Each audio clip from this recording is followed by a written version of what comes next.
بسم اللہ الرحمن الرحیم۔ السلام علیکم ناظرین، امید ہے سب خیریت سے ہوں گے اور میری طرف سے سب کو رمضان المبارک۔ اللہ پاک نے رحمتوں والا برکتوں والا مہینہ عطا فرمایا۔ اللہ پاک سے دعا اللہ پاک اس میں ہمیں زیادہ سے زیادہ عبادت کرنے کی توفیق عطا فرمائے اور اس کی رحمتیں اور برکتوں سے ہمیں مستفید ہونے کی توفیق عطا فرمائے۔ تو ناظرین، آج آپ کی خدمت میں لے کر حاضر ہوئے ہیں قاری محمد حنیف صاحب کا بیان، جس کا عنوان ہے کہ مہینوں کو سردار رمضان المبارک۔ رمضان کے حوالے سے خصوصی بیان ہے، آپ سے درخواست ہے بیان کو پورا سنیں اور چینل کو سبسکرائب کریں۔ ابھی چلتے ہیں بیان کی طرف۔ حدیث میں ہے، فرمایا نبی کریم صلی اللہ علیہ وسلم نے کہ لوگوں تمہارے اوپر بابرکت مہینہ آ گیا، دنوں میں سارے دنوں کا سردار جمعے کا دن، مہینوں کا سردار رمضان المبارک کا مہینہ، کتابوں کے سردار قرآن کریم، انبیاء کے سردار حضرت محمد الرسول اللہ صلی اللہ علیہ وسلم، ہمیں ساری چیزیں اعلیٰ اعلیٰ ملی۔ جمعے کا دن بھی پہلی امتوں میں سے کسی کو نہیں ملا، رمضان المبارک بھی پہلی امتوں میں سے کسی کو حاصل نہیں ہوا۔ یہ وہ بابرکت مہینہ ہے۔ توریت رمضان المبارک میں نازل ہوئی، انجیل رمضان المبارک میں نازل ہوئی، زبور اللہ پاک نے رمضان المبارک میں بھیجی، اور قرآن کریم حضرت محمد کریم صلی اللہ علیہ وسلم کو اللہ پاک نے رمضان المبارک میں عطا فرمایا۔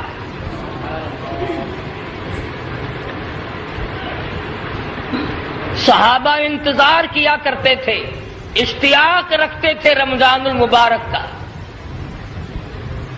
اور ہر صحابی کی تمنا ہوتی تھی کہ اے کاش گرمی کا رمضان مجھے حاصل ہو۔ دعائیں مانگتے تھے، یا اللہ جلدی جلدی گرمی کا رمضان عطا فرما کہ زیادہ سے زیادہ عبادت میں انہماک ہو اور اجر و ثواب کا ذریعہ بنے۔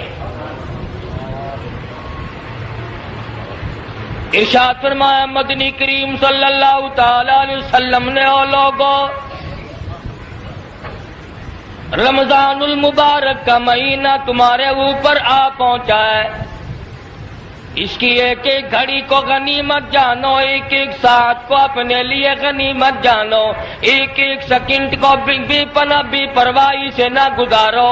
رات کا وقت ہو، دن کا وقت ہو، سارے اوقات کامل ہیں۔ حدیث میں فرمایا مدنی کریم صلی اللہ تعالی علیہ وسلم نے، ہر رمضان المبارک کی ہر شام کو اللہ پاک ندا دیتے ہیں، ہے کوئی مصیبت زدہ اس کی مصیبت کو دور کر دیا جائے۔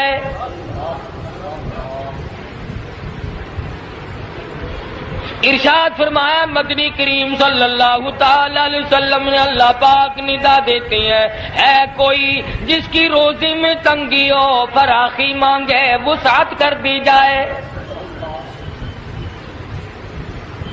ارشاد فرمایا مدنی کریم صلی اللہ تعالی علیہ وسلم نے، او لوگو دنیا میں رہنے والوں، میں نے تمہاری بخشش کے لیے بہانے بنائے ہیں، کبھی راتیں بھیجی کبھی دن بھیجے، یہ میں نے تمہیں وہ بابرکت مہینہ عطا کیا ہے جس میں ہر گھڑی کامیابی کا ضامن ہے، ہر لفظ کامیابی کا ضامن ہے۔ فرمایا فمن شہد منکم الشہر فلیصم، او میرے بندو، مردو او عورتوں، او میری باندیوں، او میرے بندوں، او میری دی ہوئی جوانی استعمال کرنے والوں، او میری دی ہوئی آنکھوں سے دیکھنے والوں، او میری عطا کردہ زبان سے بولنے والوں، او میرے دیے ہوئے دل و دماغ سے سوچنے والوں، یرید اللہ بکم اليسر ولا یرید بکم العسر، میں خدا تمہیں تنگی کا ارادہ نہیں رکھتا، میرا پروگرام تمہیں جنت میں داخل کرنے کا ہے۔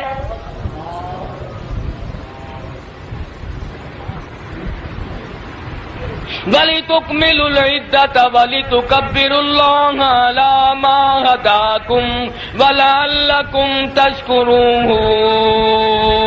جو لوگ ہر وقت اللہ پاک کی بڑائی بیان کرتے ہیں، اللہ پاک کی حمد و ثنا کرتے ہیں، اللہ پاک کو ہر وقت یاد کرتے ہیں، ارشاد فرمایا مدنی کریم صلی اللہ تعالی علیہ وسلم نے، او لوگو تم مسجد میں بیٹھ کر لوگوں میں مجھے یاد کرو گے، اللہ کریم فرماتے ہیں میں عرش عظیم پہ فرشتوں میں تمہیں یاد کروں گا۔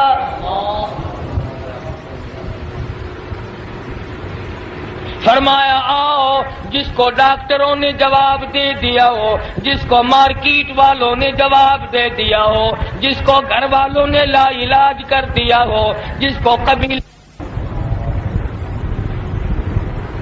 تو مانگنے والا بن،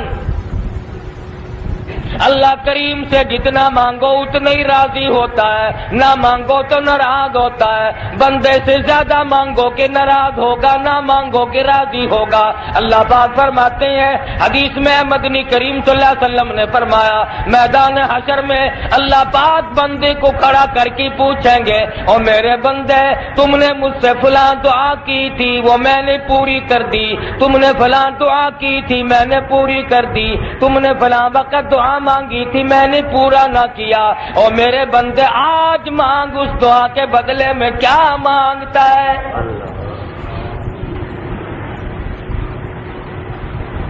یوں آیا کتابوں میں، لوگ یہ تمنا کریں گے اے کاش ہماری کوئی دعا قبول نہ ہوئی ہوتی، آج قیامت میں اللہ پاک بدلہ عطا فرماتے ہیں۔ ارشاد فرمایا مدنی کریم صلی اللہ تعالی علیہ وسلم نے ہر عمل کا بدلہ فرشتوں سے دلوایا جائے گا، نماز کا بدلہ جبریل اٹھو عطا کر دو، زکوٰۃ کا بدلہ اٹھو عطا کر دو، خیرات کا بدلہ اور رضوان جنت حور و غلمان دے دو، اور فلانی چیز کا بدلہ سونے چاندی کے مکانات عطا کر دو، سرخ یاقوت سبز یاقوت کے بنے ہوئے مکانات دے دو، ان کو زعفران مشک و عنبر کے گارے سے بنے ہوئے مکان دے دو۔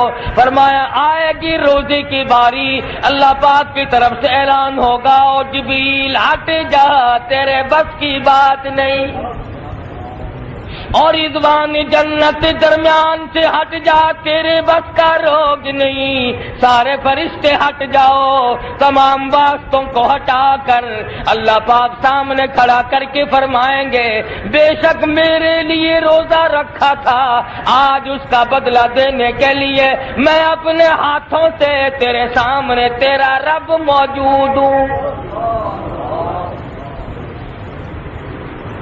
اور ایک حدیث میں یوں فرمایا کہ اللہ پاک یوں فرمائیں گے کہ روزہ میرے لیے تھا، میری ذات اس کے بدلے میں موجود ہے، میں خود روزے کا بدلہ۔ جن لوگوں نے روزے رکھنے ہیں خداوند کریم ان کو فضائل سے بھی اسی طرح نوازتے ہیں، نہ رکھنے پر وعید اور گناہ بھی اسی طرح کا ہے۔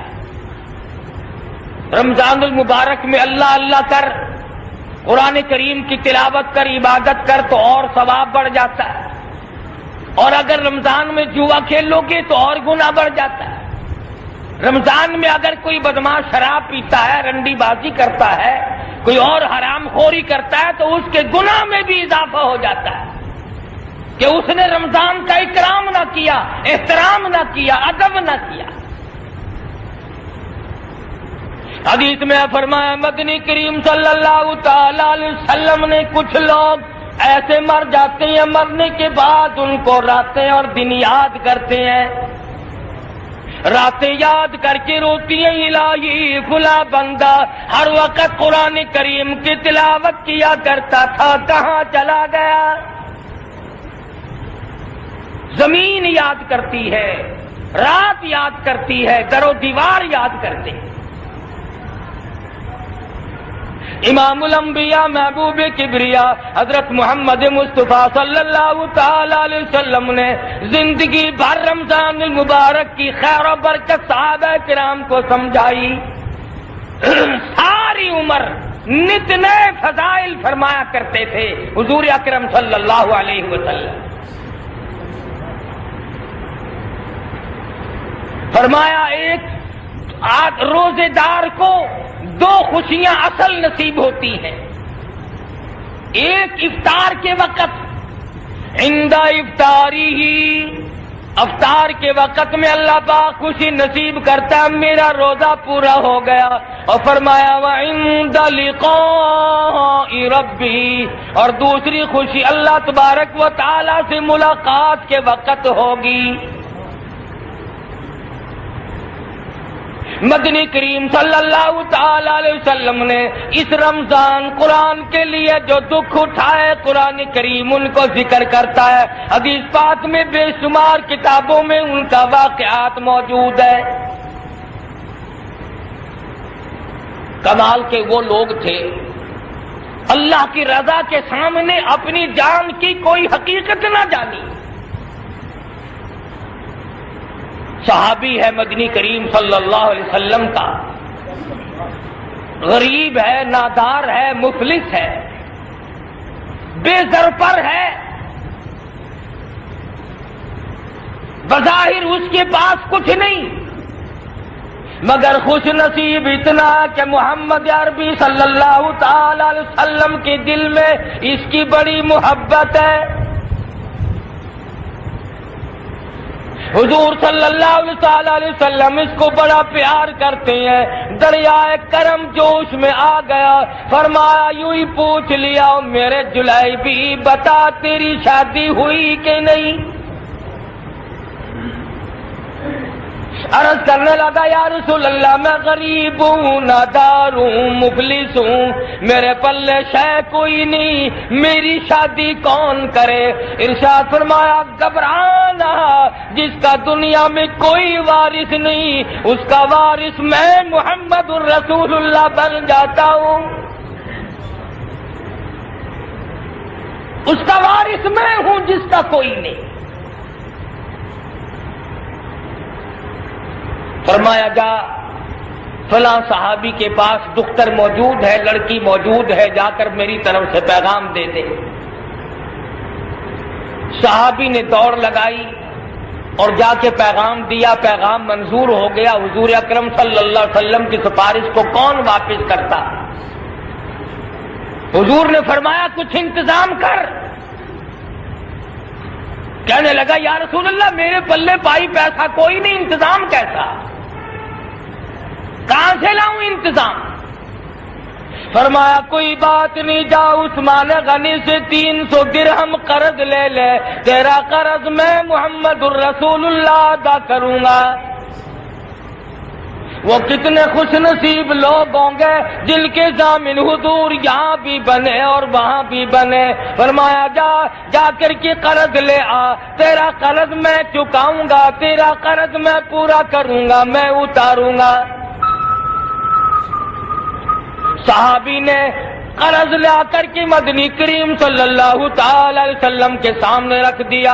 حضور نے فرمایا جا جھوپڑی کا انتظام کر لے، کچھ رہائش کا بندوبست کر لے۔ صحابی نے برتن خریدے، کپڑا خریدا، جھوپڑی کا سامان بنا رہا ہے، تیاری کر رہا ہے۔ مدینے کی گلیوں میں بڑا خوش پھرتا ہے، میرا گھر بسے گا، میری جھوک بسے گی، میرا گھر آباد ہوگا، میں بھی بال بچڑ دار بنوں گا، میرے گھر میں بھی رہائش پذیر ہو جائے گی، میرے گھر میں انسانیت آباد ہوگی، میں بھی گھر والا بنوں گا۔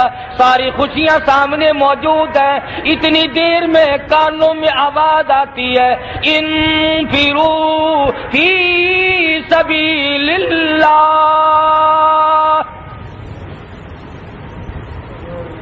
انفروا فی سبیل اللہ۔ او ایمان والو، کلمہ پڑھنے والو، آؤ میدان میں، کفر نے اسلام کو للکارا ہے۔ صحابی نے یہ نہ سوچا کہ اور لوگ چلے جائیں گے، میری شادی کا بندوبست تو خود مدنی کریم صلی اللہ علیہ وسلم نے فرمایا، پہلے میں جنگوں میں جاتا رہا ہوں پھر چلا جاؤں گا، کون سی بات ہے، میری مصروفیت ہے۔ جیسے کہ آج کل لوگ سوچتے ہیں ابھی سے کون سا میں مرنے لگا ہوں، ابھی تو میں جوان ہوں، بوڑھا ہوں گا، بیمار پڑوں گا، ڈاکٹر آئیں گے، حکیم آئیں گے، ٹکا گولی چلے گا، پھر کبھی موت آئے گی، اتنی دیر میں توبہ کر لوں گا۔ شیطان نے ایک سبق پڑھایا کہ ڈھیل دی، اور قرآن کریم میں فرمایا فَذَرْنِي وَمَن يُكَذِّبُ بِهَذَا الْحَدِيثِ